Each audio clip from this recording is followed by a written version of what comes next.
ৰাজ্যত পুনৰ নিৰুদ্দেশৰ ঘটনা এবাৰ নিৰুদ্দেশৰ ঘটনা সংঘটিত হৈছে কাইটপৰা দ্বিতীয় খণ্ড গাঁৱত এগৰাকী ৩৫ বছৰীয়া ব্যক্তি নিৰুদ্দেশ আৰু নিৰুদ্দেশ হোৱাৰ পাছতে ঘৰখনত এক কান্দোনৰ ৰল দেখিবলৈ পোৱা গৈছে আৰু গাঁওখনত এক হাহাকাৰময় পৰিস্থিতিয়ে সৃষ্টি হৈছে। এবাৰ নিৰুদ্দেশৰ ঘটনা সংঘটিত হৈছে বঙাইগাঁও জিলাৰ বৈতামাৰী আৰক্ষী চকীৰ অন্তৰ্গত কাইটপৰা দ্বিতীয় খণ্ড গাঁৱত আৰু কাইটপৰা দ্বিতীয় খণ্ডৰ হবিবুৰ ৰহমান নামৰ এগৰাকী ৩৫ বছৰীয়া ব্যক্তি নিৰুদ্দেশ আৰু ৩ দিন পূৰ্বে ঘৰৰ পৰা ওলাই গৈছিল আৰু ওলাই যোৱাৰ পিছৰে পৰা নাই কোনো সন্ধান, যাৰ ফলত চিন্তিত হৈ পৰিছে পৰিয়ালৰ লোক তথা আত্মীয় স্বজন।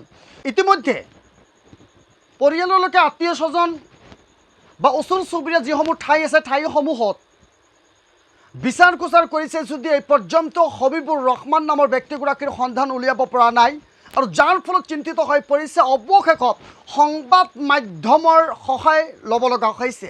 আমি জনাই গৈছোঁ যে বঙাইগাঁও জিলাৰ বৈতামাৰী আৰক্ষী চকীৰ অন্তৰ্গত কাইটপৰা দ্বিতীয় খণ্ড গাঁৱত সংঘটিত হৈছে পুনৰ নিৰুদ্দেশৰ ঘটনা আৰু নিৰুদ্দেশৰ ঘটনা সংঘটিত হৈছে এবাৰ কাইটপৰা দ্বিতীয় খণ্ড গাঁৱত।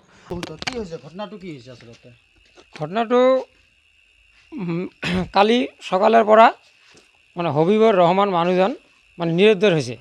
তাৰ কাৰণে আমি এত বিচাৰ খোঁচাৰ কৰিলেও মানে সন্ধান পোৱা নাই, মানে ওচৰীয়া চুবুৰীয়া এত সন্ধান বন্ধ কৰিলেও বিচাৰ খোঁচাৰ কৰি পোৱা নাই। মানে ঘৰত এনেকুৱা হৈছে মানে কান্দোনে ৰোল উঠিছে।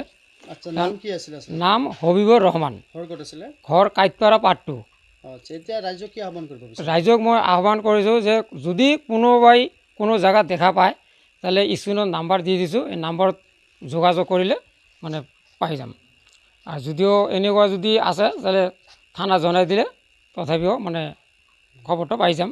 তাৰ কাৰণে ৰাইজক আহ্বান জনালোঁ আৰু যিকোনো খবৰৰ বাবে যোগাযোগ কৰক আমাৰ এই নম্বৰত 9181 307 2221।